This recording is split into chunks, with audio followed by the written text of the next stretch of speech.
Hey guys, so this is going to be a short video just because I just came back from work and all teachers are going insane with this virtual training. But today the book that we'll be talking about and reviewing is The Five by Haley Rubenhold.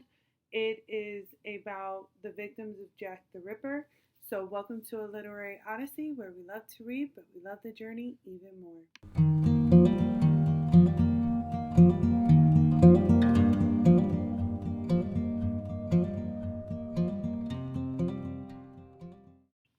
So I was really excited to read this book because I've always been fascinated with the victims of Jack the Ripper, only because I could not fathom them simply being prostitutes and not having a story in and of themselves.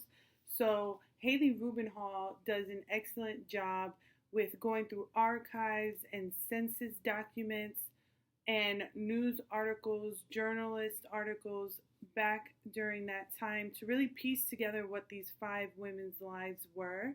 She goes as far back as their parents and how they were brought into this world, the turmoil that they go through, the fact that they had so little rights to begin with, and if ever they made a simple mistake, it was catastrophic to their life and how it expanded or how it extended.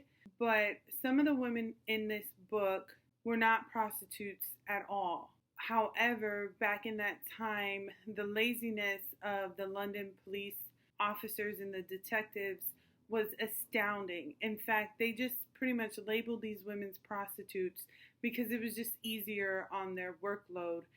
They believed in that time that if you were simply roaming the streets at night, that you were somehow a sex worker. However, they never took into account that majority of people in this time were actually significantly poor. In this time, there was not a lot of contraceptive going around, so women were having 6, 7, sometimes 9 babies. A lot of them would pass away, causing depression, and these women pretty much turning to the bottle. When these women actually go to a point where either their marriage is really, really bad or they're significantly poor and can no longer pay for their bedding, they pretty much have to choose between sleeping in the streets or imprisoning themselves at the workhouse. It's actually extremely eye-opening because other Victorian books that I've read, there's a lot of this fantasism of these beautiful women and just an extraordinary life in that era, but they don't really talk about, or I haven't really read books depicting the actual life of women in that era. Haley Rubenhall does an amazing job of that. She goes into extensive detail about these tragic women's lives. There were times where I even had tears in my eyes because you see what these women go through, and what is actually quite sad is that it feels as if we haven't made significant progress from how these women were viewed from the women who are viewed today. There's a lot of judgment that should not be there. The blatant just disregard for life, as if somehow these women deserve the crime that was committed onto them. It was not deserving at all. I don't think any woman were deserving of being brutally killed the way that they were. They just had, in my opinion, bad luck. Like terrible bad luck. They would make one wrong decision and they just could not recover from it.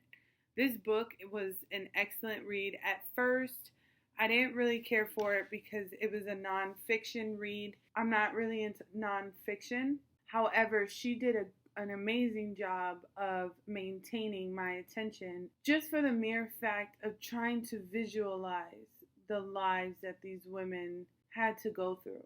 I count my blessings on a daily basis. I am so happy that I have the luxury that many of the women in the Victorian era did not. I think that everybody should pick up this book and read this. Another great thing about this book is that not once does she try to get into the mind of Jack the Ripper. She never tries to piece together his motives or who he was.